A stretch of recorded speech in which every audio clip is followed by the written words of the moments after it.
नमस्कार दोस्तों, आज की क्लास में आप सबका एक बार पुनः हार्दिक स्वागत है। दोस्तों, ये क्लास हमारी हर रोज होती है जिसमें हम हिंदी भाषा व साहित्य के महत्वपूर्ण प्रश्नों पर विस्तृत चर्चा करते हैं। साथियों, जो पहली बार चैनल पर आए हैं, प्लीज़ वो चैनल को सब्सक्राइब कर देना और जिन साथियों ने इससे पहले वाली वीडियोस को नहीं देखा है वो प्लेलिस्ट में जाके देख लेना। हमारा आज का पहला प्रश्न है, उत्तर अपभ्रंश ही पुरानी हिंदी है कहने वाले सबसे पहले विद्वान थे।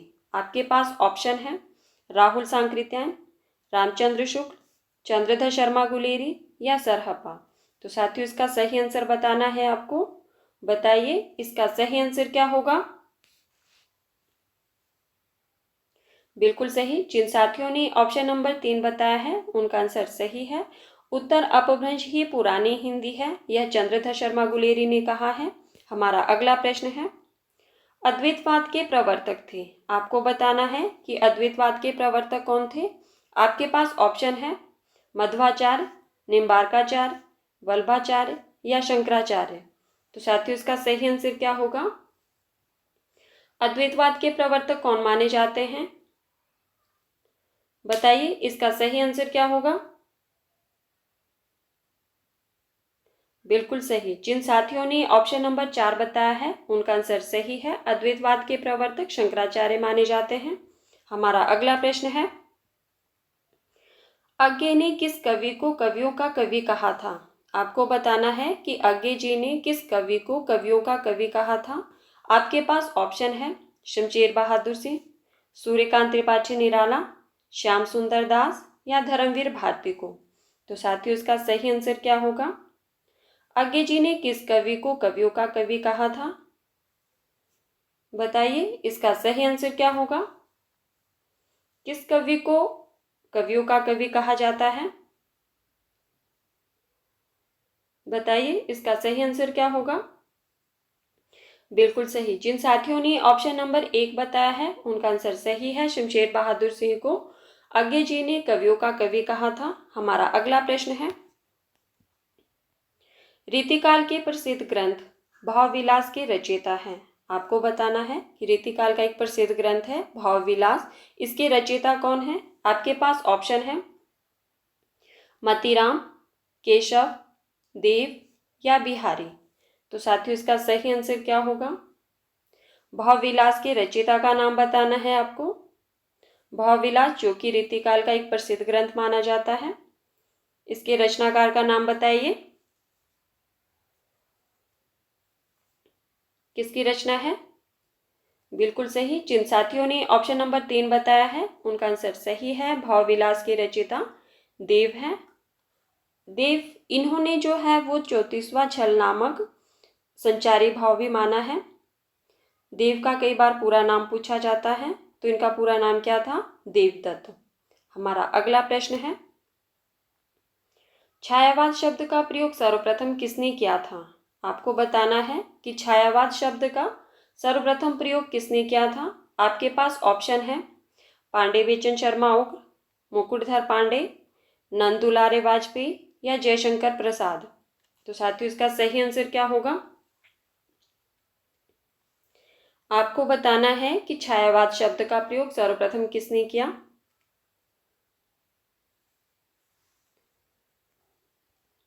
बताइए इसका सही आंसर क्या होगा। बिल्कुल सही। जिन साथियों ने ऑप्शन नंबर 2 बताया है उनका आंसर सही है। छायावाद शब्द का सर्वप्रथम प्रयोग मुकुटधर पांडे ने किया था। हमारा अगला प्रश्न है, निम्न में से जगदीश चंद्र माथुर की रचना है। आपको बताना है कि जगदीश चंद्र माथुर की रचना कौन सी है।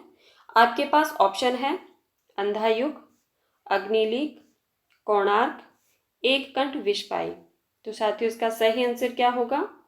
कौन सी रचना जगदीश चंद्र माथुर की है वो आपको बताना है। बताइए इसका सही आंसर क्या होगा।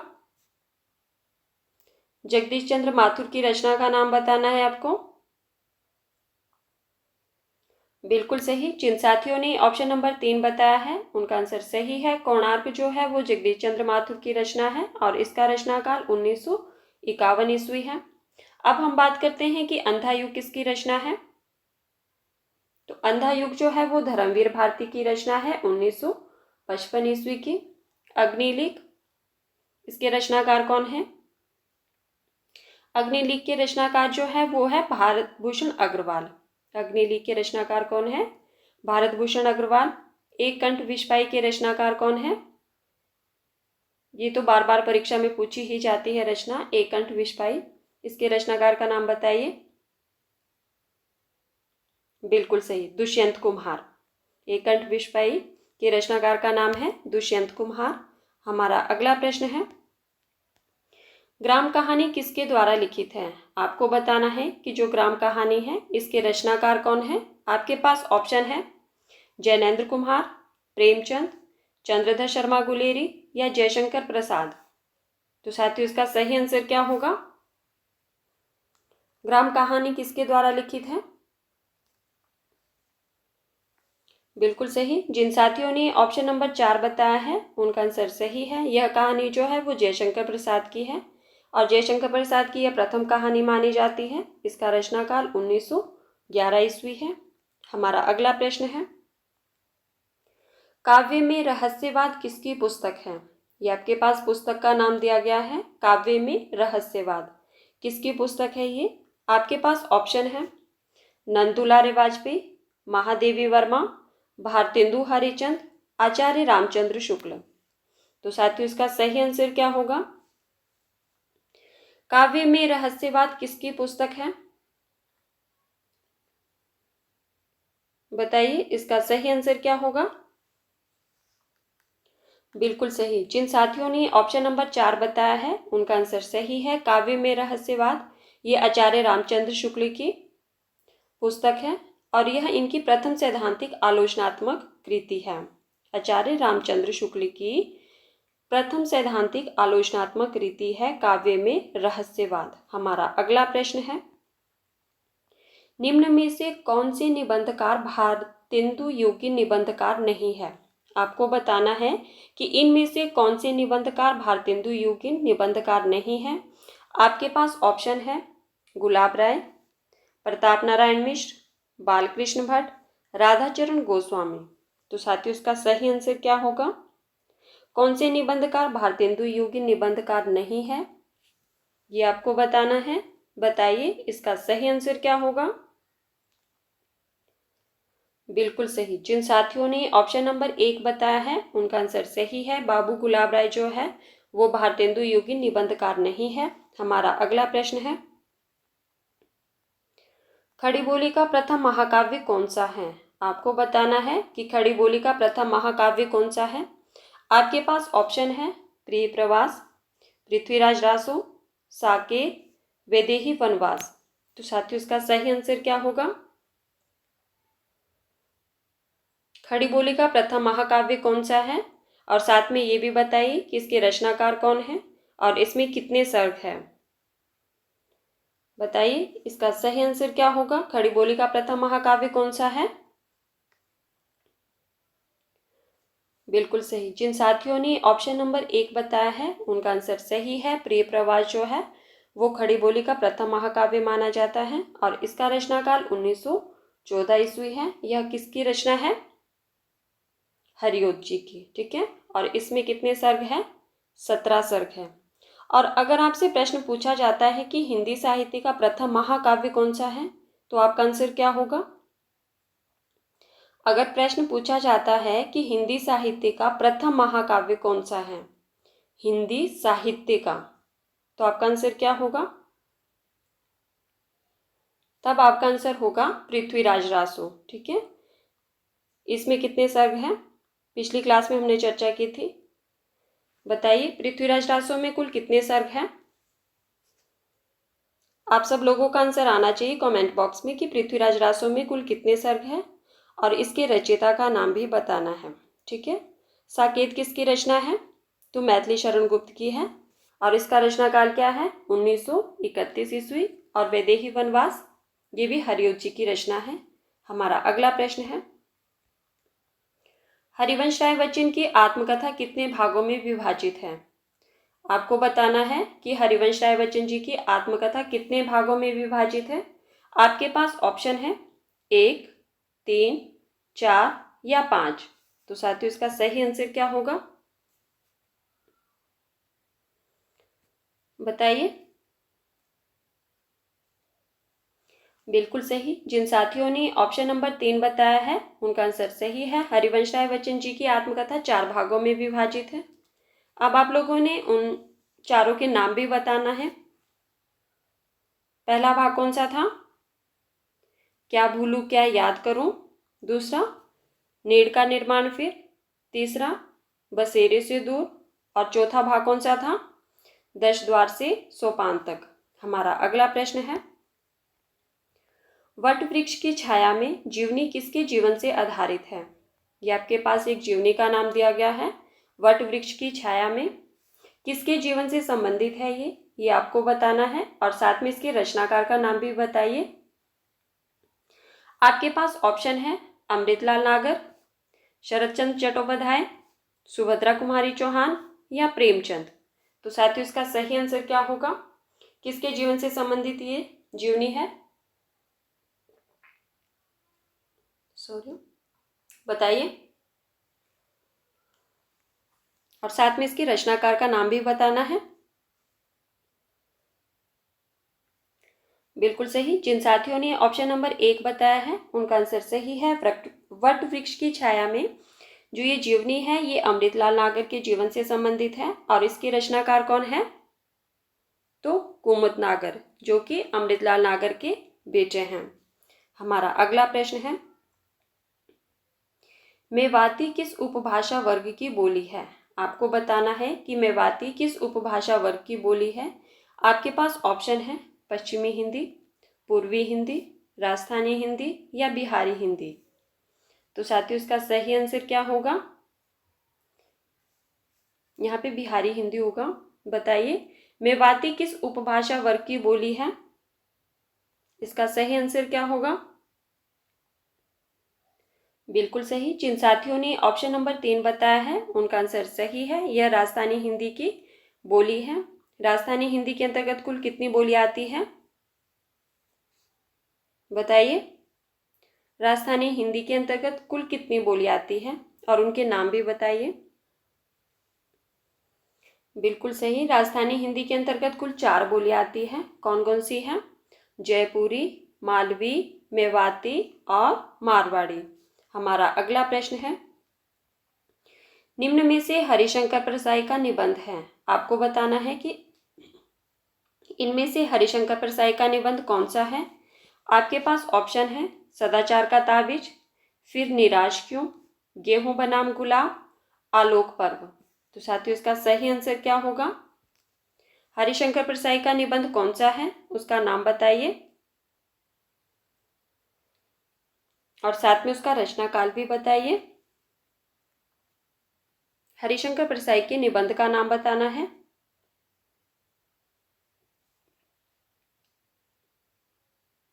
बिल्कुल सही। जिन साथियों ने ऑप्शन नंबर 1 बताया है उनका आंसर सही है। सदाचार का ताबीज हरिशंकर परसाई का निबंध है 1967 ईस्वी का। फिर निराश क्यों, ये किसका निबंध है, तो बाबू गुलाब राय का। गेहूं बनाम गुलाब राम वृक्ष बेनीपुरी का। आलोक पर्व हजारी प्रसाद द्विवेदी का। ठीक है। हमारा अगला प्रश्न है, कवि वचन सुधा पत्रिका के संपादक कौन है। आपको बताना है कि कवि वचन सुधा पत्रिका के संपादक कौन है। आपके पास ऑप्शन है शिव प्रसाद सितारे हिंद, भारतेंदु हरिचंद, बालकृष्ण भट्ट या प्रताप नारायण मिश्र। तो साथियों इसका सही आंसर क्या होगा, कवि वचन सुधा पत्रिका के संपादक बताना है आपको कि कौन है और साथ में इसका रचनाकाल भी बताइए। इसका सही आंसर क्या होगा, बिल्कुल सही। जिन साथियों ने ऑप्शन नंबर 2 बताया है उनका आंसर सही है। कवि वचन सुधा पत्रिका के संपादक भारतेंदु हरिचंद्र है और इसका रचनाकाल 1868 ईस्वी है। यह काशी से प्रकाशित हुई है। अब आप लोगों ने बताना है कि भारतेंदु हरिचंद्र की जो अन्य 2 पत्रिकाएं हैं उनका नाम बताइए।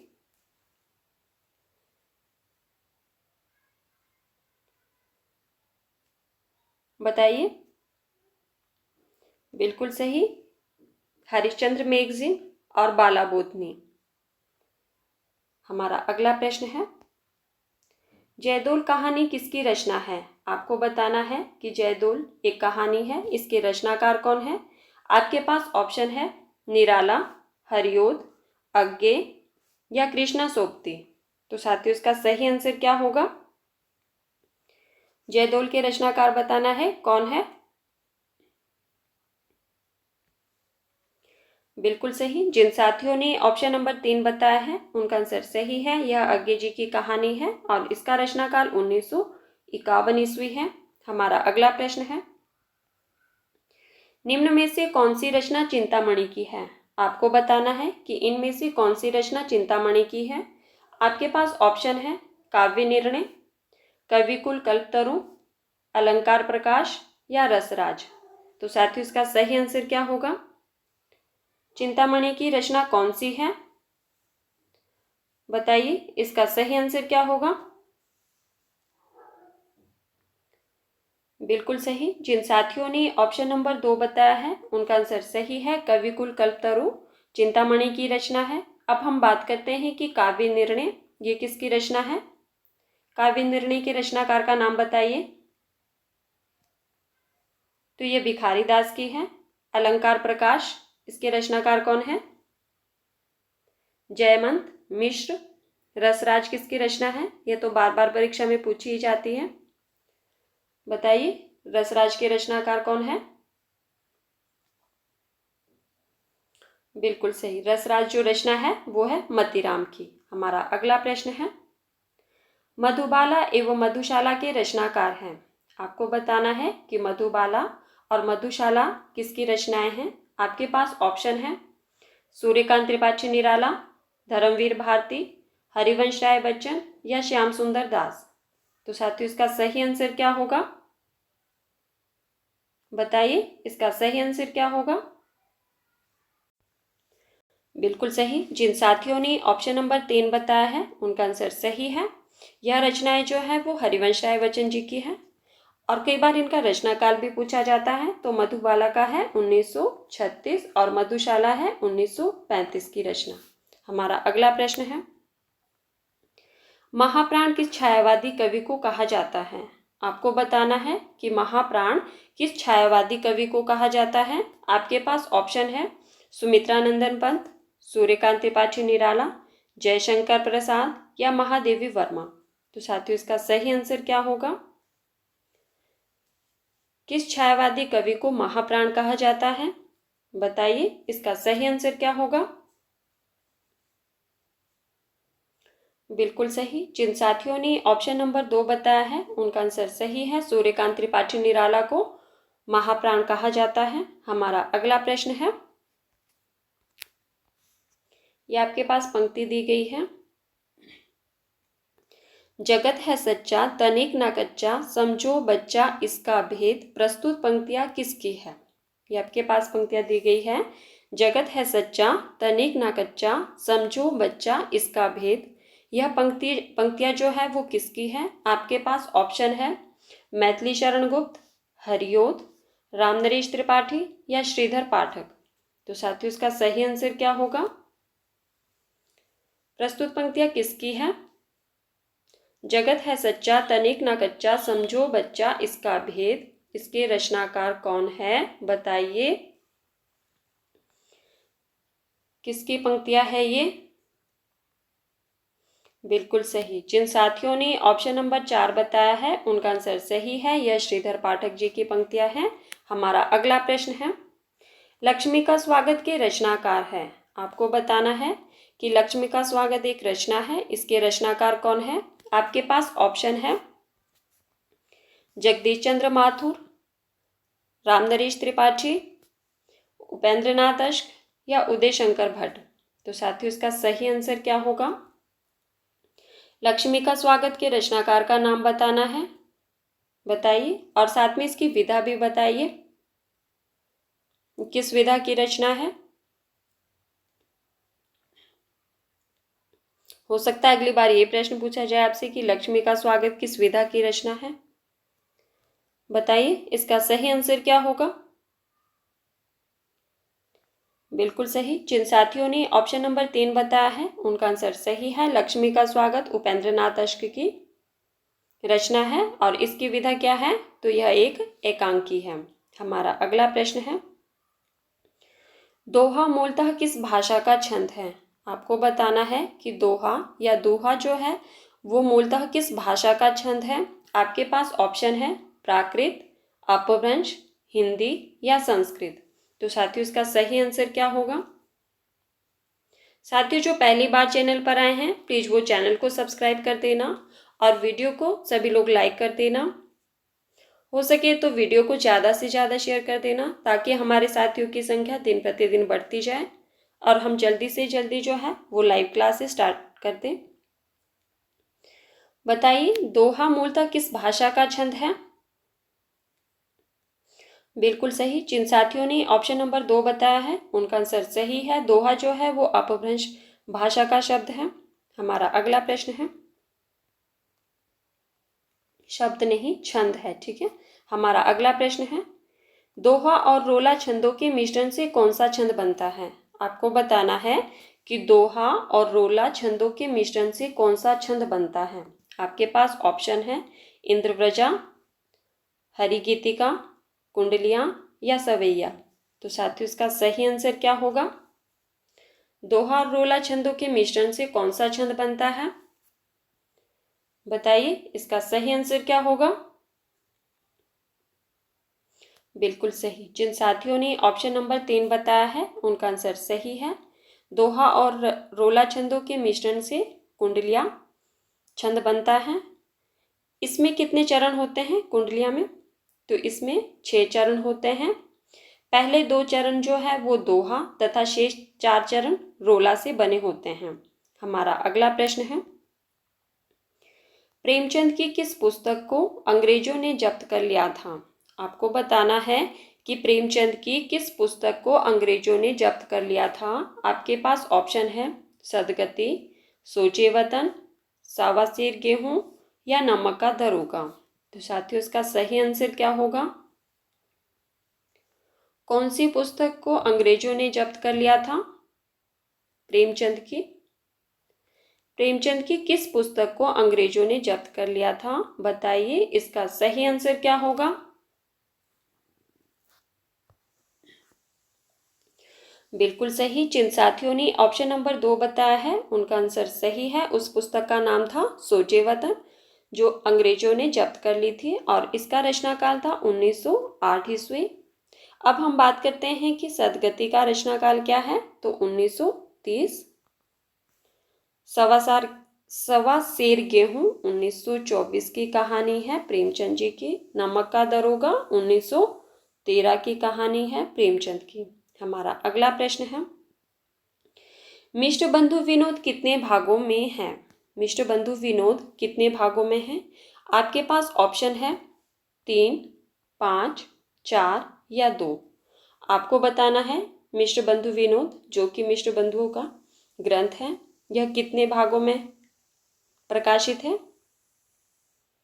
बताइए कितने भागों में है। इसका सही आंसर क्या होगा। बिल्कुल सही। जिन साथियों ने ऑप्शन नंबर 3 बताया है उनका आंसर सही है। मिष्ट बंधु विनोद 4 भागों में प्रकाशित है। इसके प्रथम 3 भाग जो है वो 1913 में प्रकाशित हुए थे और चौथा भाग 1934 ईस्वी में, ठीक है। प्रथम 3 भाग 1913 में और चतुर्थ भाग जो हुआ था वो कब हुआ था 1934 में। तो इस तरह से इसके कुल कितने भाग हैं, 4 भाग हैं। तो साथियों ये थे आज के हमारे कुछ महत्वपूर्ण प्रश्न जिन पर हमने चर्चा की। आप लोग प्लीज़ मुझे ये बता दीजिए कि आपको ये प्रश्न कैसे लगते हैं, आपको ये क्लास कैसे लगती है। धन्यवाद। मिलते हैं अगली क्लास में।